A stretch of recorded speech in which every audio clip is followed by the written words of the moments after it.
Come on over, it's time for Tim Friend. Alright, everybody, welcome back to Tim Friend. Thanks for coming over today. I'm gonna keep playing that Fire Emblem because I like it and you can't stop me. I'm irascible. Is that how you say that word? It's like I-R-A-S-C-I-B-L-E. Irascible? Or is it like phonetically pronounced? Is it like irascible? I think it's irascible. Whatever, though. Oh my god, that's right, we start with no money. Ugh, that's depressing. Matthew has money, though, because he has a red gem. Let's go to the armory and sell that red gem and buy an iron axe. And then buy an iron sword. That'll be to make up for the iron sword that Lowen had to trade to Elliewood. And we'll have Lowen go pick up that iron sword.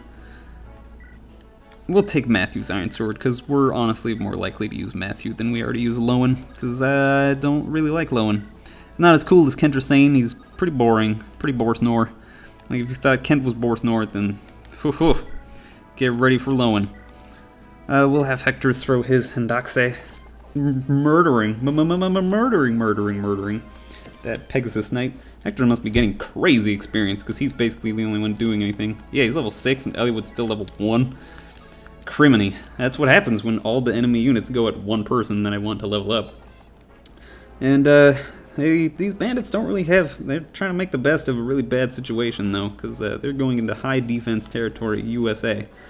We'll have Marcus roll up, though, and trade Hector that secretest of book... Ooh. First, we'll have Lowen trade the Iron Axe to Marcus so that Marcus can trade him both things at once. We'll take that one-use vulnerary, thank you. But if he uses the secret book, then he doesn't have to get to use his hand axe to kill the brigand. No, the brigand won't even die. What's the point? We'll have him equip the iron axe and then use the skill book.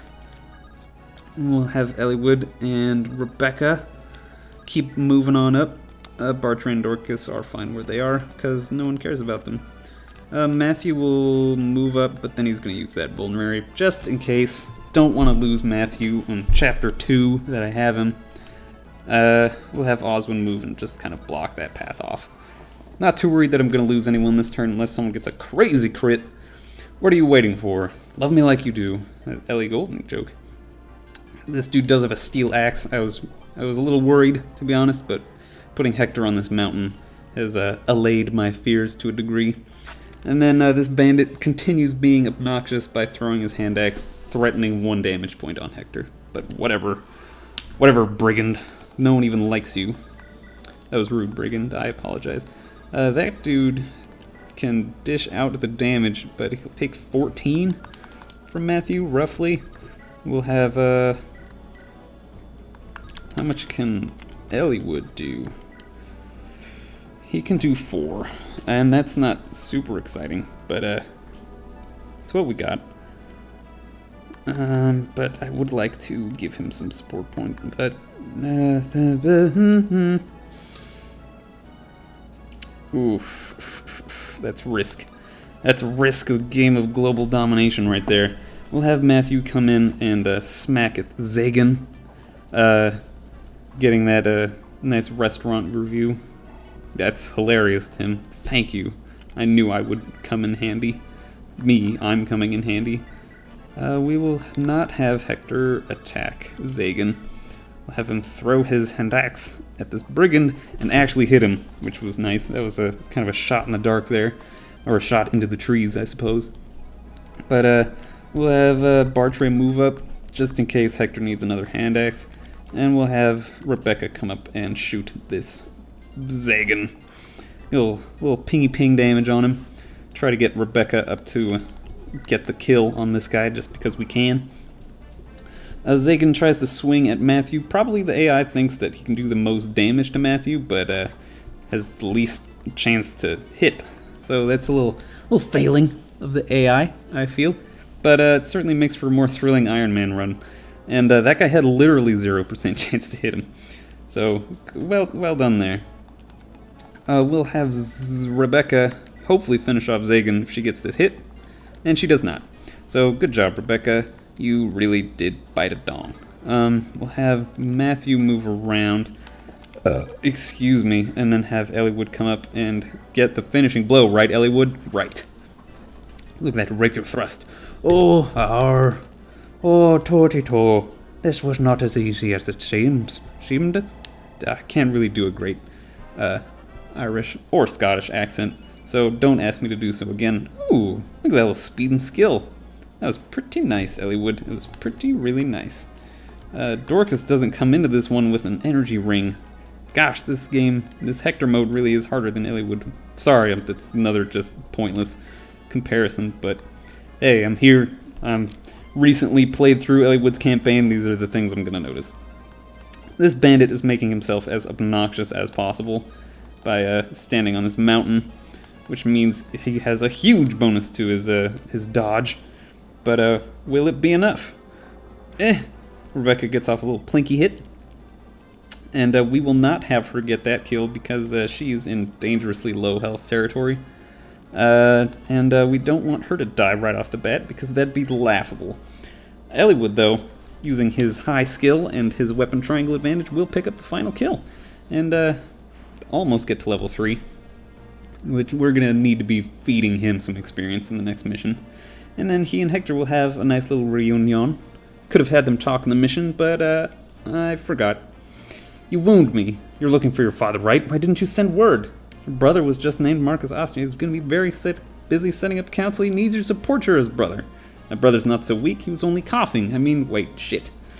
Is that so? Would be he sent me. Ooh, Hector just lied. What a liar. And then Hector introduces everyone to Eliwood. Oswin is supposed to keep an eye on Hector. Sarah is just there. And Matthew says he couldn't restrain her any longer, even though Hector sort of ordered her to come along in the first place. Blah, blah, blah. He says he might have hoped for better companions, as a sort of sick burn on his companions. I know, like Sarah tried to say that he was talking about Matthew. Matthew says he's talking about Sarah. Hector's clearly talking about Sarah. That Sarah sucks. Why don't you introduce us? The noisy one is Sarah. Believe it or not, she's a cleric. And that's Matthew. He does a lot of sneaking around. My lord, sneaking around. He gathers information, opens doors, chests and such. He has nimble fingers. It's a thief's work. Don't let it worry you. Don't even worry about it. Sometimes you have to steal things in order to get by. And then it looks, there's Black Fang, assassins are moving around, and Lycia, that's crazy. Marcus. Marcus is super overpowered at this point in the game, and we're not going to use him unless we have to. I don't like him. Like the first time I played through Fire Emblem, I used Marcus all the time, and like exclusively Marcus. And he is really great through early game, and he's fine through mid game. But then right at the end of the game, he drops off hard enough that you can't beat the game. Like I could not, unless I got really janky with the character that you get in the final mission. But I couldn't even get to that mission because Marcus was so bad. Hey, it's Champ. Champ's back. Champ was following Eliwood around, but Champ's not as big as a role. Even though like Champ already doesn't have a big role in the Eliwood campaign, he has an even smaller role in Hector's campaign.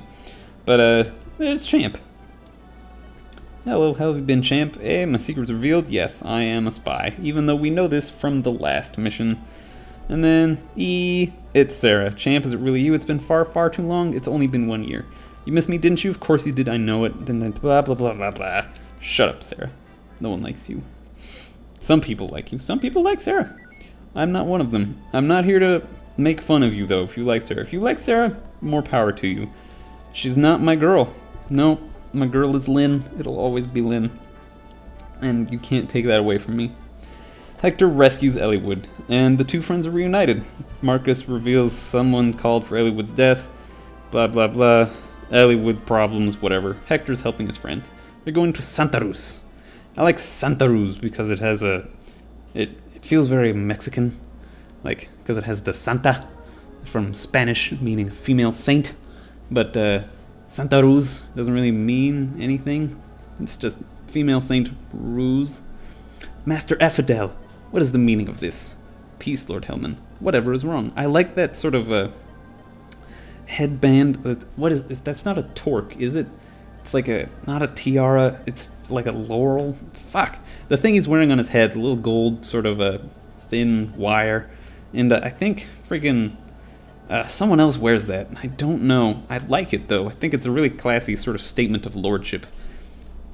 Anyway, this guy, he has got some great insults. A snot-nosed stripling, which is, that's a little strange. Never mind, keep your name. Why should I care what a corpse is called? Holy shit. Hector's the coolest. Like, oh my gosh. Cub thinks he's a wolf. Does your bite mess your bark? Tell you what, if you make it to the castle alive, we'll find out, eh? No one who laughs like that is a good guy. No one who laughs like that is a friend. Hey, yeah, the new dog. What a racist. This guy's Saiyan on our left. His name is Guy, and he's a Myrmidon, and he's okay. Not my favorite. His personality is a little kind of, whatever. But we're going to recruit him with Matthew, and that's sort of heavy-handed explanation. Now, I am frightened because Matthew is a little squishy, and I don't know how hard they're gonna come at me. You know, like I'm not sure how fast this mission cranks it up into overdrive. We're gonna send Dorcas and Bartra over to get this village over here, because I think there's a brigand that's going to come out of like this fort or something that's going to go right up and try to break it. But I think we have to get to that village to get the side mission, and even if we don't, well, I mean, we're going to try our best, you know, going to try our best. Let's see, over here though, we've got to move Eliwood and Hector, Oswin, Marcus. We'll have Marcus actually start really cranking it out here. So we can do 1, 2, 3, 4, 5, 6, 7, 8. We're gonna try to get that village before anyone gets to it, because I'm sort of a completionist in that sense. It makes me sad when I miss something, you know? Even if, like, I know that village is just like a mine, but whatever, I still want it. And what if I have to glitch out the game later, huh? What if I have to do that? What if I'm forced to? So you see, Marcus does a butt ton of damage, and he swings twice on this guy. So he's ridiculously strong, but he gets 3 experience points. It's so bad. And it's sort of, the experience points he gets are commensurate with him as though he had taken like 20 levels of Cavalier and then promoted, but his stats do not reflect that. His stats are so bad if he did that. Anyway, we'll kick this mission into high gear next time on Tim Friend. I'll see you then. Thanks for coming by. Hope to see you soon, friend. Tim Friend.